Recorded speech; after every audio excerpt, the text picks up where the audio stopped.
Sir मुश्किलात तो ये हैं कि आवाम के लिए तमाम मुश्किलात हैं। अभी ये पेट्रोल महंगा हुआ है, थोड़ी देर बाद ये शाम को वज़ीर ख़ज़ाना प्रेस कॉन्फ्रेंस करेंगे कि मुश्किल वक्त है, मुश्किल फ़ैसले हैं। वज़ीर आज़म साहब भी कहेंगे कि हमें करने पड़ेंगे ताकि मुल्क बच सके।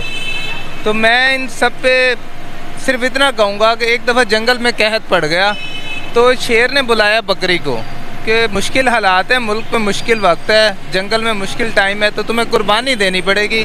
एक टाइम तुम घास खाओगी और 3 टाइम तुम हमें दूध दोगी। तो बकरी ने कहा बादशाह सलामत, हर दफ़ा कमज़ोर जानवर ही क्यों कुर्बानी दे, कोई बड़ा जानवर ताकतवर क्यों नहीं। तो शेर ने बड़ा खूबसूरत जवाब दिया। उसने कहा देखो कुर्बानी होती है हलाल चीज़ की, तो हम सारे हैं हराम के, तो तुम हलाल चीज़ हो तो तुम्हें ही कुर्बानी देनी पड़ेगी। तो मैं समझता हूँ ये सियासतदान सारे हैं हराम के, तो हमें ही कुर्बानी देनी पड़ेगी। इसलिए अवाम को